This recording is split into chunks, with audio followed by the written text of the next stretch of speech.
مرد بھی کیا عجیب ہے، بیوی میں طوائف جیسی ادائیں اور طوائف میں بیوی جیسی وفاداری تلاش کرتا ہے۔ کسی پر بہت زیادہ مان بھی اچھا نہیں ہوتا، کیونکہ کئی بار لوگ بغیر کسی خاص وجہ کے بھی آپ کو اپنی زندگی سے اٹھا کر باہر پھینک دیتے ہیں۔ کچھ لوگ آپ سے صرف اتنی محبت کرتے ہیں جتنا آپ کو وہ استعمال کر سکتے ہیں۔ جہاں ان کا مفاد ختم ہو، وہاں ان کی محبت بھی ختم ہو جاتی ہے۔ دوست کو دولت کی نگاہ سے مت دیکھو، کیونکہ وفا کرنے والے دوست اکثر غریب ہوتے ہیں۔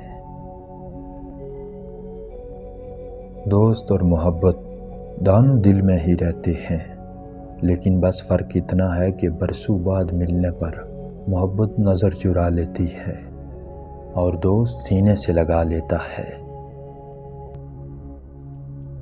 محبت سمیٹ لیتی ہے زمانے بھر کے رنج و غم، سنا ہے دوست اچھے ہوں تو کانٹے بھی نہیں چبھتے۔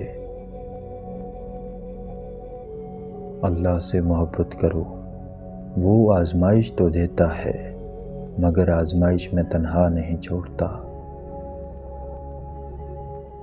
جس سے محبت کی جائے اس سے مقابلہ نہیں کیا جاتا۔ کسی کو پا لینا محبت نہیں، بلکہ کسی کے دل میں جگہ بنا لینا محبت ہے۔ محبت سب سے کرو، لیکن اس سے اور بھی زیادہ کرو جس کے دل میں تمہارے لیے تم سے بھی زیادہ محبت ہے۔ پریشانی میں مذاق اور خوشی میں طعنہ مت دو، کیونکہ اس سے رشتوں میں موجود محبت ختم ہو جاتی ہے۔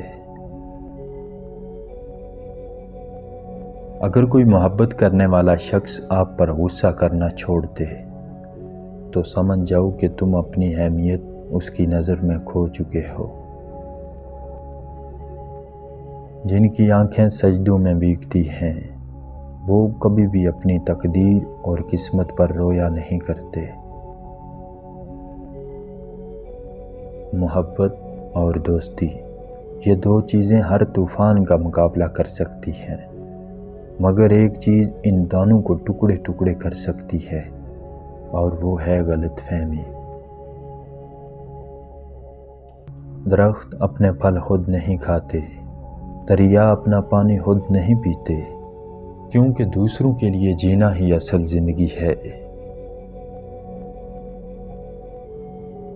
عقل مند وہی ہے جو محبت میں اندھا نہ ہو۔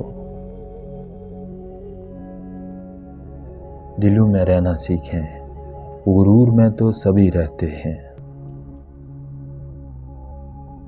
زندگی کو ہمیشہ مسکرا کر گزارو، کیونکہ تم نہیں جانتے کہ یہ کتنی اور باقی ہے۔